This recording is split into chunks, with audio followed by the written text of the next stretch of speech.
اور رکوع نمبر 11.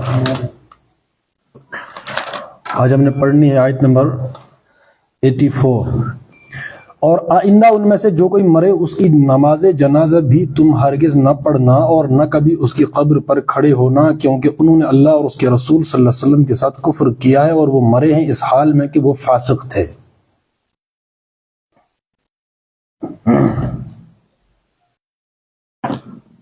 ان کی مالداری اور ان کی کثرت اولاد تم کو دھوکے میں نہ ڈالے. اللہ نے تو ارادہ کر لیا ہے کہ اس مال و اولاد کے ذریعے سے ان کو اسی زمین میں سزا دے اور ان کی جانیں اس حال میں نکلیں کہ وہ کافر ہوں. جب کبھی کوئی صورت اس مضمون کی نازل ہوئی کہ اللہ کو مانو اور اس کے رسول صلی اللہ علیہ وسلم کے ساتھ مل کر جہاد کرو، تو تم نے دیکھا کہ جو لوگ ان میں سے صاحب مقدرت تھے وہی تم سے درخواست کرنے لگے کہ انہیں جہاد کی شرکت سے معاف رکھا جائے، اور انہوں نے کہا کہ ہمیں چھوڑ دیجئے کہ ہم بیٹھنے والوں کے ساتھ ہیں، بیٹھنے والوں کے ساتھ رہیں. ان لوگوں نے گھر بیٹھنے والیوں میں شامل ہونا پسند کیا اور ان کے دلوں پر ٹھپا لگا دیا گیا، اس لیے ان کی سمجھ میں اب کچھ نہیں آتا. بخلاف اس کے رسول صلی اللہ علیہ وسلم نے اور ان لوگوں نے جو رسول کے ساتھ ایمان لائے تھے اپنی جان و مال سے جہاد کیا، اور اب ساری بھلائیاں انہی کے لیے ہیں اور وہی فلاح پانے والے ہیں. اللہ نے ان کے لیے ایسے باغ تیار کر رکھے ہیں جن کے نیچے نہریں بہہ رہی ہیں، ان میں وہ ہمیشہ رہیں گے. یہ عظیم الشان کامیابی، یہ ہے عظیم الشان کامیابی. ذالک الفوز العظیم. یہاں پر رکوع ختم ہوتا ہے 11واں، اور یہ 11 رکوع مشتمل ہے 99 آیتوں پر. تو ہم پڑھ رہے تھے اس میں منافقین کے بارے میں، اور معیار رکھا گیا ہے منافقین کے. منافق کون ہیں؟ جو دین کی اقامت نہیں چاہتے، اس کے لیے کوئی جد و جہد نہیں کرتے. بار بار لفظ اس میں آیا ہے جہاد کا، یعنی جد و جہد نہیں کرتے، سٹرگل نہیں کرتے، اس مشن میں اس تحریک کا حصہ نہیں بنتے دل و جان سے، یعنی دل سے. ایک تو ظاہری، ہم ڈیلی کہتے ہیں نماز، روزہ، حج، قربانی، یہ جو چیزیں ہیں، یا کوئی اگر مال بھی دیتے ہیں تو بادل ناخواستہ اپنے آپ کو بچانے کے لیے. تو اس کے بعد سختی سے منافقین کے ساتھ نمٹنے کے لیے اصول بھی دیے. وہ آیت میں ہم نے پڑھی، یا ایھا النبی جاہد الکفار والمنافقین واغلظ علیہم، اور پھر وہ ان کے لیے جو ٹھکانہ ہے آخری وہ جہنم ہے. تو اس دنیا میں پہلی بات تو یہ ہے کہ ان کے ساتھ سختی سے پیش آؤ، کوئی مصالحت نہیں، کوئی نرمی نہیں، کوئی لوچ لچک نہیں. اس کے بعد رسول اللہ صلی اللہ علیہ وسلم کو یہاں تک ہدایت فرمائی گئی اللہ تبارک و تعالیٰ کی طرف سے کہ اب ان کا جنازہ اور وہ جو فاتحہ جس کو ہم کہتے ہیں کہ قبروں پر کھڑے ہو کر ان کے لیے دعائے مغفرت کرنا، اس سے بھی حضور صلی اللہ علیہ وسلم کو روک دیا گیا. تو یہ ہے ان کی، یوں سمجھ لیجیے کہ نحوست منافقین کی، اس قسم کے منافق ہوتے ہیں. اچھا، منافقین کے لیے جو سزا یہ ہے وہ ہے جہنم کا سب سے نچلا جو طبقہ ہے، حصہ ہے جہنم کا، وہ ان کا مقدر ہے. تو یہ ایک تو ہوتا ہے کھلا دشمن، اس کو تو انسان جو ہے وہ پہچان لیتا ہے. وہ منافقین ہوتے ہیں آستین کے سانپ، انتہائی بزدل اور بے غیرت. یہ اس کی سزا ہے کہ دنیا میں، اسی لیے خودکشی بھی حرام کیوں ہے؟ وہ بھی بے غیرتی ہے، وہ بھی جو ہے بزدلی ہے.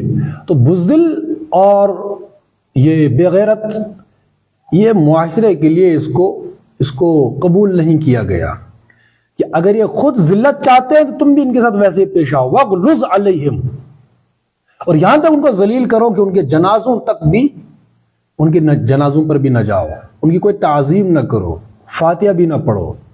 تو یہ ایک علیحدہ قوم ہے بزدلوں کی. اور اس وقت کثرت سے ایک تو ہے یہ معیار رکھیں کہ جو بھی اللہ کے دین کے لیے جد و جہد نہیں کرتے تو اس میں کوئی شک نہیں رہنا چاہیے کہ منافق ہے. دوسرے وہ لوگ ہیں جو اس میں بھی بزدل ہیں. یعنی ہم نے اس پہ بات ہم ڈیلی کرتے ہیں کہ بہت سارے لوگ سمجھائیں گے آپ کو دین یہ ہے، پھر وہ ہے، پھر یہ ہے، ایسا ہونا چاہیے، یہ توحید ہے. یوٹیوب ہے نا، سن لیا، مطلب کون سا دین ہے لوگوں کے پاس؟ سنا سنایا دین. کتاب نہیں پڑھیں گے خود، ہاں اس کی بات بڑی اچھی ہے تو بھائی ٹھیک ہے، چلو اچھی بات ہے، ہم بھی ریکارڈ کروا رہے ہیں، لیکن اس کے بعد سمجھنے کا تقاضا یہ ہے کہ ہم بھی تو متحرک ہو جائیں. یہی تقاضا ہے کہ ہم نے جو ہے بحثیں کرنی ہے. وہ حدیث بھی ہے کہ جس نے علم حاصل کر لیا دوسروں کو نیچا دکھانے کے لیے، بحث کرنے کے لیے، تو وہ تو اپنا ٹھکانہ کہیں اور دیکھ لے. پھر تو سمجھنے کا یہ ہے کہ پھر وہ سمجھائیں گے کہ ہمیں اتنی سمجھ ہے، دین تو یہ ہے، پھر یہ ہے، پھر یہ ہے. تو ان کو بولو تم کرتے کیوں نہیں کچھ، ہاتھ پاؤں کیوں نہیں مارتے؟ میں دین کے تقاضے تو یہ ہیں، انبیاء کی پوری تاریخ قربانیوں سے بھری پڑی ہے، صحابہ کی تاریخ قربانیوں سے بھری پڑی ہے، تو تم کیا کر رہے ہو؟ بولے نہیں آج اپنے آپ کو بچاؤ. یعنی وہ ہے وہ ان کی انا، وہ انا کا بت ہوتا ہے. بھائی ہمارا سٹیٹس تو اونچا ہے، کون جائے گا گلیوں میں بھٹکتا ہوا؟ کون جو ہے انسانوں کو، عام لوگوں کو جو ہے وہ دین سمجھائے گا کہ یہ ہے، پھر ہم اجتماع کریں گے، پھر ہم لوگوں کو بتائیں گے، پھر اپنا ٹائم نکالیں گے تو میرا سٹیٹس کیا ہے، وہ تھوڑا اوپر ہے. تو ہم کہاں جائیں گے ادھر تبلیغ کرنے تمہارے ساتھ، عام لوگوں کے ساتھ؟ اب یہ ہے وہ بزدل، یہ ہے سیلف سیٹسفیکشن کے وہ کتے بزدل. تو یہ کیٹیگری بھی ہے لوگوں میں. تو ایک تو ہے جنرل ایک معیار کہ منافق کون ہے. منافق وہی ہے کہ جس کو انسان کا دین تو پسند ہے، اس کے لیے سب کچھ شب و روز سب کچھ قربان کرنے کے لیے تیار ہیں، اسی کے مؤید ہیں، اسی کے سپورٹر ہیں، اسی کے لیے جان ہے، مال ہے، وقت ہے، صلاحیت ہے، سب کچھ اسی کے لیے. لیکن یہاں پر آئیں گے تو بہت ہی سیانے بنے ہوئے، بہت ہی حکیم حکمت بھری باتیں کریں گے، مصلحت کے درس دیں گے، اور وہاں کچھ بھی کرنے کو تیار ہے. نوکری لینی ہے تو کچھ بھی کریں گے، کچھ اور کریں گے تو کچھ بھی کریں گے. تو یہاں ہے مصلحت، وہ ہے اصل میں وہ بزدل. تو ان کے لیے فرمایا گیا کہ نہیں، یہ تمہارے حمایتی نہیں ہے. ان کے ساتھ وغلظ علیہم، ان کا کوئی یہاں پر ہماری سوسائٹی میں کیا ہوتا ہے، جو جتنا بڑا 2 نمبر ہوگا لیکن ہونا چاہیے پیسہ ویسا، کوئی سٹیٹس، کوئی لیکچرر ہے، کوئی پروفیسر ہے، کوئی ڈاکٹر ہے، کوئی فلاں ہے، بزنس مین ہے، وہ سب کو پتا ہوتا ہے کیا ہے، لیکن اسی کو کسی انجمن کا ہیڈ رکھیں گے یا کوئی ممبر رکھیں گے. رکھتے ہیں ممبر کہ نہیں؟ ادب کرتے کہ نہیں؟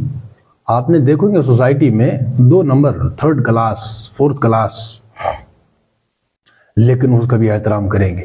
کیوں؟ وہ ہٹو بچوں لائف ہوتی ہے نا اس کی، اوپر کی کمائی سے بہت پیسہ ہے تو مرعوب ہو جاتے ہیں. اچھا پھر اس کو بھی اتنا کانفیڈنس ہوتا ہے پیسے کا، کسی مجلس میں بات کرنے کے لیے اٹھ جائے گا، بہت ہی کانفیڈنس ہوتا کہ نہیں. اور جو پھر وہ جو ہوتے ہیں کچھ لوگ، پھر وہ بات نہیں کر سکتے، دوسرے لوگوں کے پاس اتنا پیسہ ہوتا نہیں، وہ مرعوب ہو جاتے ہیں. تو کم سے کم ہم میں یہ ایلیمنٹ نہیں ہونا چاہیے، یہ جراثیم ہم میں نہیں ہو. کسی کو دیکھو پیسہ ویسہ وغیرہ، یہ وہ ہو کتنا ہی 2 نمبر، تو ہم اس کو محفل میں کرسی پر بٹھا لیں. ابھی ہم پیچھے واقعہ پڑھا ہے حضرت عمر رضی اللہ عنہ کا. وہ جو کچھ لوگ آئے تھے تو بیٹھے تھے حضرت عمر رضی اللہ عنہ کے قریب، اور پھر جو ہے کچھ صحابی آئے حضرت عمر رضی اللہ عنہ جنہوں نے بڑی قربانیاں دی تھی، تو جو ہی وہ آئے تو ان کو کہا تم تھوڑا پیچھے ہٹو، وہ بیٹھ گئے. اور لوگ آئے تو ان کو کہا تم تھوڑا اور پیچھے ہٹو، یہاں تک کہ وہ جا کے کہاں پہنچے؟ دروازے پر. تو یہ ہونا چاہیے سٹیٹس ان منافقین کا، جو نہ کچھ کرتے ہیں نہ دوسروں کو کچھ کرنے دیتے ہیں، مطلب حقارت کی نظر سے دیکھتے ہیں. آپ یہ تجربہ کر سکتے ہیں، مشاہدہ تجربہ آپ کر لیں کہ ایسے لوگ آپ کو بہت ملیں گے جو دین سکھائیں گے، اور جو کام کر رہے ہیں ان کو بہت ہی حقارت کی نظر سے دیکھتے ہیں. بات سمجھ رہے ہیں؟ آج انہی کے لیے آپ جو آیت آئی ہے، اب دیکھیے یہاں پر کہ ان کی مالداری اور ان کی کثرت اولاد ان کو دھوکے میں نہ ڈالے. اب یہ کامن چیزیں بھی ہوتی ہیں، کامن سینس کی چیزیں. تو اس کی تو میں نے بات کر دی، مالداری اور کثرت اولاد. اب اس زمانے میں یہ ہو سکتا ہے کہ کثرت اولاد بھی جو ہے فخر کی بات ہوا کرتی تھی، اور آج بھی ہے، جس کی جتنی جو جس کی لاٹھی اس کی بھینس، یہ بھی ایک اصول رہا ہے. تو یہ میں نے بتا دیا کہ اگر کوئی کام کر رہا ہے، کوئی تحریک، اور کوئی مالدار آیا تو اس کی کوئی تعظیم نہیں ہونی چاہیے اگر وہ اللہ اور رسول کے دین کے ساتھ مخلص نہیں ہے. مخلص سمجھ رہے ہو؟ یعنی کہ وہ تہجدیں پڑھتا ہے بہت روز، وہ یہاں پر نشان بنا ہوا ہے، وہ عادت بھی ہو سکتی ہے.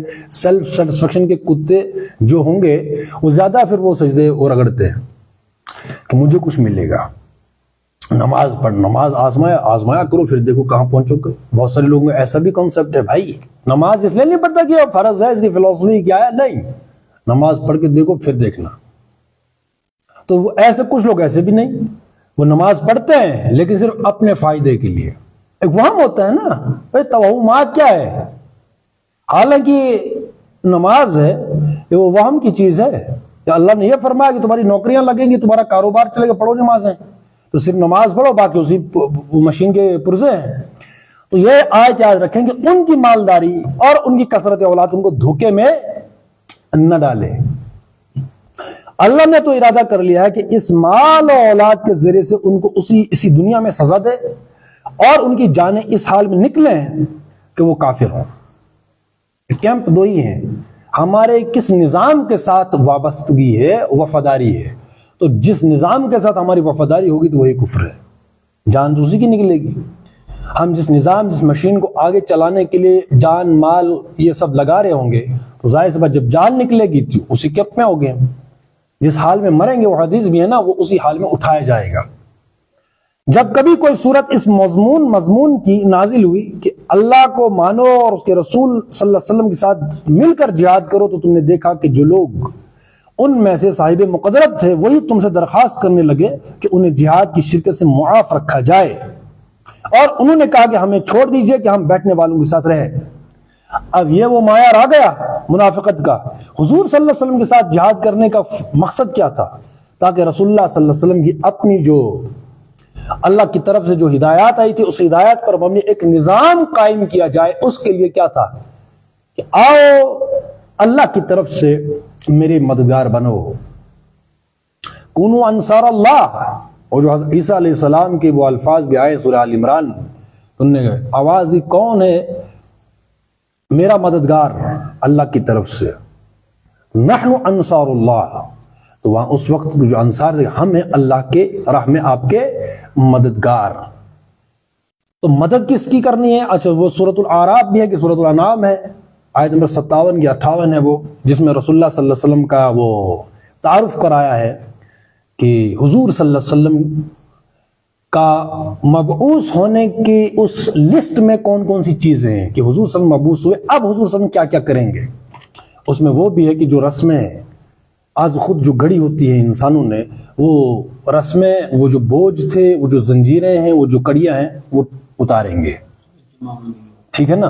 اس کے بعد اس میں فرمایا گیا، اس میں وہ اصل میں ایک پوری تمہید ہے اہل کتاب کی کہ تمہیں معاف کیا جائے گا، لیکن بشرطے کہ جو رسول اللہ صلی اللہ علیہ وسلم کا ساتھ دیں گے اور اس کتاب پر ایمان لائیں گے جو رسول اللہ صلی اللہ علیہ وسلم پر نازل ہوئی ہے، یعنی قرآن، اور پلس رسول اللہ صلی اللہ علیہ وسلم کی مدد کریں گے، ساتھ دیں گے. کس چیز کے لیے ساتھ؟ جس کا کوئی مشن ہوتا ہے، کوئی بڑا مقصد ہوتا ہے، نصب العین ہوتا ہے، اس میں تو ساتھ دیا جاتا ہے. تو دنیا کا نظام سدھارنے کے لیے رسول اللہ صلی اللہ علیہ وسلم جتنے بھی غزوات کیے تاکہ طاغوت کی کمر ٹوٹے اور اس طاغوت کو دفع کرنے کے نتیجے میں اللہ رسول کی بالادستی کا قیام عمل میں آئے. تو جو لوگ اس مشن میں ساتھ نہیں دیتے، نہ اس وقت اور نہ آج، تو سمجھ لیں کہ یہی ہم پڑھ رہے ہیں، یہ منافقین ہیں. تو انہوں نے کیا کہا کہ ہمیں معاف رکھا جائے. اور کون لوگ تھے؟ صاحب مقدرت تھے. آج بھی صاحب مقدرت جو بھی لوگ ہیں جب بات کرتے ہیں تو وہ ہیلے بہانے، جواز، اپنی تعویلیں گھڑتے ہیں کہ یہ ہے پھر وہ ہے، اصل میں تم بیوقوف ہو، تم جذباتی ہو، نہیں ایسے کام نہیں کرنا ہے. ایسے بہت سارے لوگوں کے ساتھ آپ بات کریں کہ بھائی آپ اگر مسلمان ہیں، اتنا جو ہے وہ آپ علم کا دعویٰ کرتے ہیں، سمجھ کا دعویٰ کرتے ہیں کہ ہم انٹلیکچوئلز ہیں، ہمیں زیادہ سمجھ ہے، یہ ہونا چاہیے وہ ہونا چاہیے، تو پھر ان کو کہو کہ چلو میدان میں، بولتے ہاں ہاں ہاں کریں گے. تو بھائی جب سب غلط ہیں، سب کی سمجھ میں نہیں آیا کچھ بھی، تو تم خود کیوں نہیں کرتے؟ تو یہ ہے وہ نہ خود کریں گے نہ دوسروں کو کرنے دیں گے. دوسروں کو نہیں، یہ بیوقوف ہیں، ان کو سمجھ اصل میں ہمیں سمجھ آئی، تو بھائی تم خود کیوں نہیں کچھ کرتے؟ تو صاحب مقدرت وہی ہے، چاہے مال کے اعتبار سے چاہے صلاحیت کے اعتبار سے، وہ جواز ہی پیش کریں گے، وہی سیلف سیٹسفیکشن، بس اس سے ادھر ادھر نہیں جانے والے. تو صاحب مقدرت ہیں تو وہ درخواست کرنے لگے، جواز پیش کرنے لگے. کیا عذرات ہے کہ رسول اللہ صلی اللہ علیہ وسلم کے ساتھ مل کر جہاد کرو، تو تم نے دیکھا کہ جو لوگ ان میں سے صاحب مقدرت تھے وہی تم سے درخواست کرنے لگے کہ انہیں جہاد کی شرکت سے کیا رکھا جائے، معاف رکھا جائے، اور انہوں نے کہا کہ ہمیں چھوڑ دیجئے کہ ہم بیٹھنے والوں کے ساتھ رہیں. ان لوگوں نے گھر بیٹھنے والیوں میں شامل ہونا پسند کیا، یعنی عورتوں کے ساتھ۔ اب عورتیں اس جہاد سے کیا تھی؟ مستثنا تھی، تو وہ انہی کے ساتھ بیٹھ رہے اور ان کے دلوں پر ٹھپا لگا دیا گیا، اس لیے ان کی سمجھ میں اب کچھ نہیں آتا۔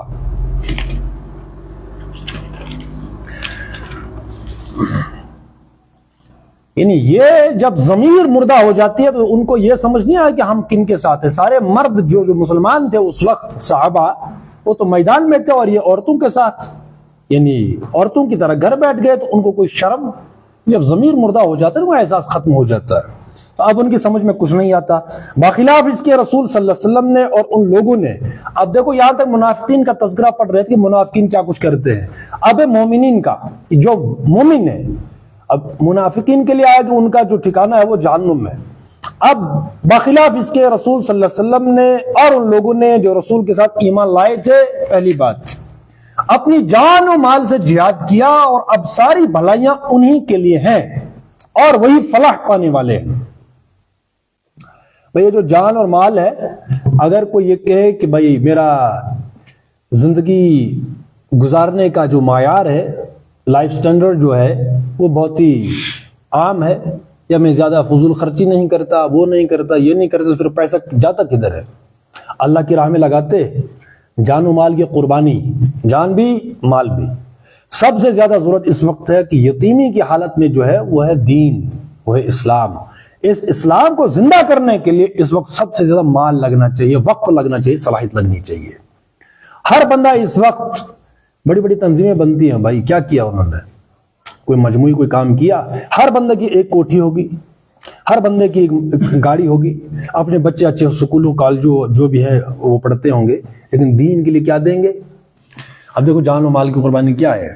ایک بندہ ایک تحریک میں، ایک تو میں ان لوگوں کی بات نہیں کر رہا جو تحریک میں نہیں، جو شعور میں ہے، جن کو شعور ہے کہ اسلام کے تقاضے کیا ہیں، تو گویا وہ ایک تحریک میں آگے، لیکن تحریک میں آئے صرف شعور کے طور پر کہ بھائی تحریک ہے یہ کام کرنا چاہیے، تو تحریک میں آنے کے بعد کام کرنے کے لیے تو کچھ قربانی تو چاہیے۔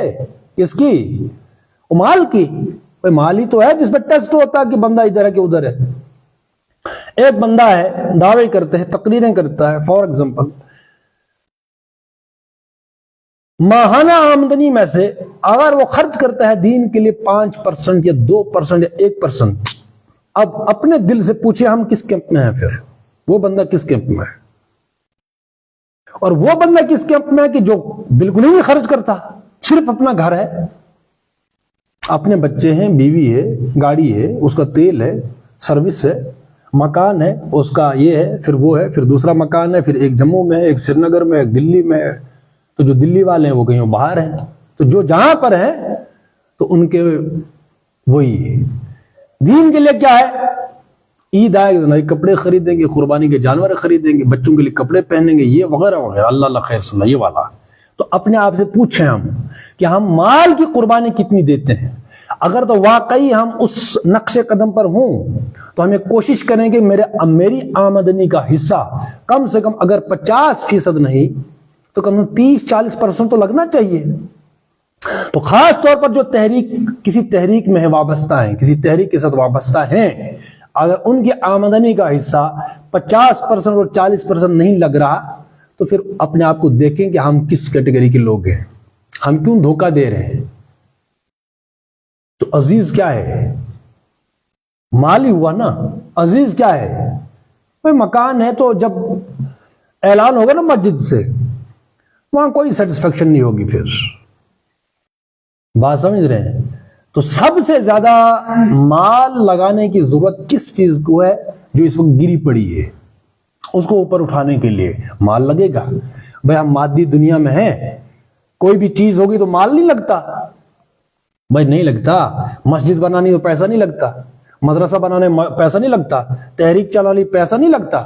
تو جب ہر بندے کی ایک بلڈنگ ہے تو مجموعی طور پر ایک بلڈنگ نہیں بنا سکتے، لیکن وہاں لگتا ہے پیسہ جو دینے کے لیے کوئی تیار۔ ہاں تحریک میں اکا دکا ہوں گے بیچارے وہی قلندرانہ مزاج والے، وہ دیتے تو 2 بندوں سے کیا ہوتا ہے؟ اتنے بڑے بڑے ادارے 10 روپے کے چندے پر تو نہیں چلتے۔ تو اس لیے اپنے آپ کا جو ہے ہم محاسبہ کریں کہ میری آمدنی کا کتنا حصہ لگ رہا ہے اللہ کے دین کی اقامت کے لیے. بڑکے مارنے سے، تقریریں کرنے سے، اچھا بہت سارے لوگ ایسے ہیں تحریک میں آنے کے بعد وعدہ کرتے ہیں کہ ہم اتنا مال دیں گے. کتنا؟ ایک بندے کی 1 لاکھ تنخواہ ہے، 1.5 لاکھ تنخواہ ہے، وہ دیتا ہے ماہانہ کتنی؟ 1000 روپیہ یا 2000. یہ انصاف ہے؟ اگر میں ہوں نا کسی تحریک میں، کوئی 1.5 لاکھ بندہ جو ہے 1.5 لاکھ پکڑنے والا، 1.5 لاکھ کی تنخواہ پکڑنے والا، اگر مجھے 5000 دے یا 2000، میں اس کے منہ پر نہ ماروں. احسان کر رہا ہے. اور میری 1.5 لاکھ تنخواہ ہوگی، میں 2000 دوں گا اللہ کے لیے. غیرت نام کی کوئی چیز ہے اور اس کے بعد ہم تقریر کریں گے؟ ایسی بات نہیں ہے. وفا اور دعویٰ، اس کو ثابت کرنے کے لیے سب سے جو چیز ہے وہ ہے مال. مال کوئی بندہ دیتا ہے تو مخلص ہے. تقریریں جو کرتا ہے تو اس میں مشکوک ہے وہ بندہ. کیوں؟ ڈوپامین کا مریض ہے نا. جتنے بھی ہارمون ہیں ان کی کیٹیگریز ہیں، ان کو ایکٹیویٹ کرنے کے لیے تقریر کرتا ہے. کوئی تو بڑا علامہ ہے تو اس کو مزہ آتا ہے. تو تقریروں سے کسی کو مت بھانپو، کسی کو مت ناپو. یہ پیمانہ نہیں ہے تقریر کرنا. میں بھی کر رہا ہوں نا. مال کتنا دے دو، تیار ہوں میں کہ نہیں؟ یا مجھے کوئی اندر سے کڑن ہے؟ کوئی میں تیار ہوں بھائی یہ کریں گے، ہمارا مال لگنا چاہیے، پھر یہ ہونا چاہیے، پھر یہ ہونا چاہیے، مال لو. بہت سارے تحریکوں کے اندر جو انسان ہوتے ہیں جن کو ممبر کہتے ہیں، ارکان، رکن، تو ان کی موت آ جاتی ہے جب کوئی بندہ پیسے کی بات کرتا ہے. بولتے نہیں اتنا نہیں دے سکتے، آپ مہینے میں 50 روپے رکھو یا 100 روپے رکھو. پھر وہ جو ہے وہ عقل کا ثبوت دیتے ہیں اپنی کہ اس طریقے سے تھوڑا ہلکا ہو جائے گا اور جو ہے ہم جو ہے ہمارے پیسے سے، آمدنی سے 100 روپے کرتا رہے گا تو بہت بنے گا سال میں. 100 روپیہ منہ پر خاک. 200 روپیہ تنخواہ کتنی ہے؟ 1 لاکھ. تنخواہ کتنی ہے؟ 50,000، 80,000، 1.5 لاکھ، 2 لاکھ. بات سمجھ رہے ہیں؟ تو کوئی مخلص ہے تو اس کو دیکھیں وہ مال کتنے دینے کے لیے راضی ہے. یہ اقدام کرتا ہے یعنی پہل کرتا ہے. کوئی کنسٹرکٹیو مائنڈ ہے اس کا کہ یہ ہونا چاہیے، اس میں یہ پیسہ لگنا چاہیے، بھائی نکالو. کوئی مشورہ دے رہا ہے؟ نہیں. سانپ سونگ جاتا ہے کہ اگر کہیں پیسے کا نام آ گیا. اور جو جس چیز کا وعدہ کیا ہوتا کہ میں اتنا دوں، وہ بھی نہیں، وقت پر وہ بھی نہیں دیتے. وہ پھر اجتماع کریں گے، وہ پھر درس دیں گے.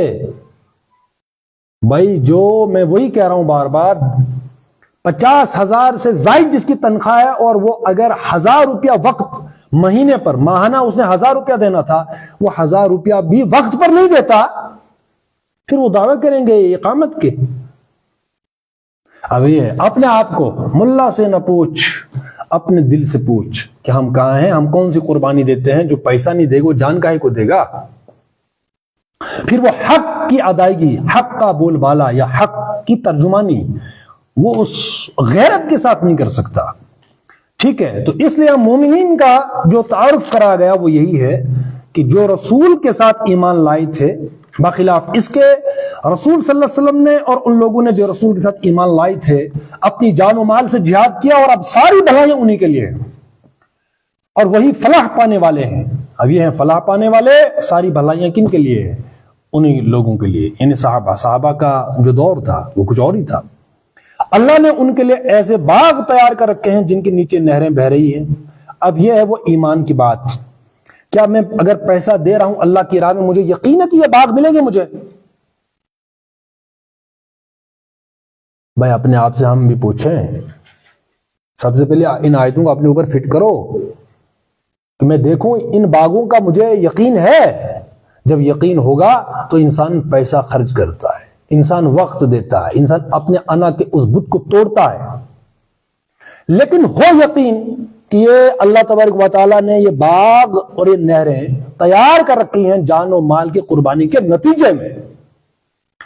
اب یہ بیٹھ کسی غار میں اللہ کو کر یاد، ہاں ٹھیک ہے. دل کے وہ جو غالب نے کہا ہم کو معلوم ہے جنت کی حقیقت، لیکن دل کے خوش رکھنے کو غالب یہ خیال اچھا ہے، دل کے بہلانے کے لیے.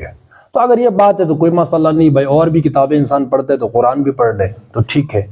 تو ایمان ہے، یقین ہے کہ یہ باغ ہمارے لیے تیار ہیں، لیکن کیسے؟ پوری عمر اور پوری زندگی وقف کر دی کسی اور کے طاغوت کے لیے، اسی کے لیے مال ہے، اسی وقت کے لیے صلاحیتیں ہیں، سب کچھ، ٹائم، وقت سب سے زیادہ قیمتی، اور پھر ہمیں چاہیے 4 ختم پڑھنے ہیں مرنے کے بعد، ایسا لگتا ہے کہ ٹکٹ میں نے خرید لیے۔ ایسا یہ رسمی روایتی اور یہ جس کا کوئی دلیل ہی نہیں ہے، ایسا نہیں ہے۔ اس لیے میں کہہ رہا ہوں وقت، صلاحیت اور مال، اس کا میکسیمم حصہ اللہ کے دین کی اقامت کے لیے لگ رہا ہے، تو انسان خود اپنے آپ کو فتویٰ دے سکتا کہ میں کہاں ہوں۔ ہو نیت خالص، اس میں بھی اگر کہیں ہو تو پھر تو وہ گیا۔ اللہ بچائے اس نفاق سے، یہ جو ہم دکھاوا ہوتا ہے نا، دکھاوا یہ بڑی بری چیز ہے، بہت ہی قبیح ہے، اس سے بچنا۔ اس لیے ہر کام کرتے وقت اس سے پہلے ہم سوچیں کہ ہم یہ کام کر کیوں رہے ہیں، مقصود کیا ہے، مطلوب کیا ہے، کس کے لیے۔ جب نیتیں خالص ہوں اس کے بعد جو ہم یہ 3 چیزیں میکسیمم لگائیں اللہ کی راہ میں، تو بندہ جو ہے وہ سیٹسفائی ہو جاتا ہے۔ ٹھیک ہے کہ حق تو یہ ہے، حق ادا نہ ہوا، لیکن تب بھی ایک دل کا ایک تسلی ہوتی ہے کہ چلو میں نے وہ کام کر لیا۔ اپنے آپ انسان جو ہے اپنے آپ کو بتا دیتا ہے کہ میں کہاں ہوں۔ تو اللہ کہتا ہے کہ اللہ نے ان کے لیے ایسے باغ تیار کر رکھے ہیں جن کے نیچے نہریں بہ رہی ہیں، ان میں وہ ہمیشہ رہیں گے۔ یہ ہے عظیم الشان کامیابی۔ عظیم الشان کامیابی کیا ہے؟ یہ مرنے کے بعد یہ اگر مل گیا باغ، اس کے نیچے نہریں ہیں، عظیم الشان کامیابی یہ ہے۔ اب ہمیں کیا کرتے ہیں بہت سارے لوگ، نوکری نہ ملی تو منافقین پتہ کیسی باتیں کرتے ہیں، بھائی جو وقت اس کو پڑھنے کا تھا یہ بن گیا علامہ، یہ کرنے لگا اجتماع، یہ پڑھنے لگا تفسیریں، جب اس نے کتابیں ہی نہیں کھولی کبھی، اور بس تقریریں کرتے ہیں زبانی زابنین کو، یہ بس قلاش ہے، یہ مفلس۔ یہ کون سی بولی ہے؟ یہ منافقین کی بولی ہے۔ ٹھیک ہے، تو ہم یہ یاد رکھیں کہ ہم دنیا میں آئے ہیں امامت کے لیے، ہم غلامی کے لیے نہیں آئے، یہ کلیئر رکھیں۔ باقی رہی روزی، تو روزی اللہ کے اختیار میں ہے، جتنی اس نے دینی ہے اتنی دینی ہے، وہ کہیں جائے گی نہیں۔ لے ٹینشن ہم نہیں رکھتے، جس چیز کا ذمہ اللہ نے لیا ہے مجھے کائے کو ٹینشن لینی ہے بھائی، کس لیے؟ باقی رہا محنت، ہر انسان کی فطرت میں کون نہیں محنت کرتا؟ محنت نہیں کرتا کوئی، وہ سب کرتے ہیں، آپ بھی کر رہے ہیں، میں بھی کر رہا ہوں، سب کر رہے ہیں، جتنا ملنا ہے اتنا ملنا ہے۔ لیکن جس چیز کا ذمہ اللہ نے لیا ہے میں اس کا ذمہ کیوں لوں؟ ٹینشن، اپنا سارا وقت جو ہے اسی میں جو ہے وہ میں غرق کر دوں، ایسا نہیں ہے۔ الا ماشاءاللہ جب سمجھ آ جاتی ہے تو ہم اپنا وقت سب سے زیادہ اسی کام میں لگاتے ہیں جس کے لیے ہم آئے ہیں۔ باقی روزی روٹی یہ جو ہے کہیں جو ہے کھانے کی حاجت پڑ گئی، پہننے کی حاجت پڑ گئی، بچے ہیں، بیوی ہے، گھر بار ہے، یہ ضرورتیں ہیں، لیکن ہم مقدم نہ رکھیں ان چیزوں، ضرورتوں کو ہم مقدم نہ رکھیں۔ یہ کلیئر ہونا چاہیے کہ جو بھی ضرورتیں ہیں وہ ضرورتوں کی اس سطح پر رہنا چاہیے، وہ مقصد نہیں بننا چاہیے۔ ضرورتیں ہماری مقصد نہ بنے، ہمارا پورا جو ذہن ہے، جو دل ہے، جو وقت ہے، جو کنسنٹریشن ہے، جو مرکز ہے، وہ رہنا چاہیے مقصد، کہ ہم کس مقصد کے لیے آئے ہیں۔ لیا جائے گا تجھ سے کام دنیا کی امامت کا، بس یہ ہے مقصد۔ تو اس مقصد کے لیے ہم جو ہے وہ جان، مال، وقت، اس سب کی قربانی دیں۔ اور جو بھی منافقین ہیں ان کو یہی کہیں کہ حشر کو ہوگا یہ معلوم کہ جیتا کون اور ہارا کون۔ تو انشاءاللہ اس سے آگے ہم پڑھیں گے بار کو کل۔ والعصر ان الانسان لفی خسر الا الذین آمنوا وعملوا الصالحات وتواصوا بالحق وتواصوا بالصبر۔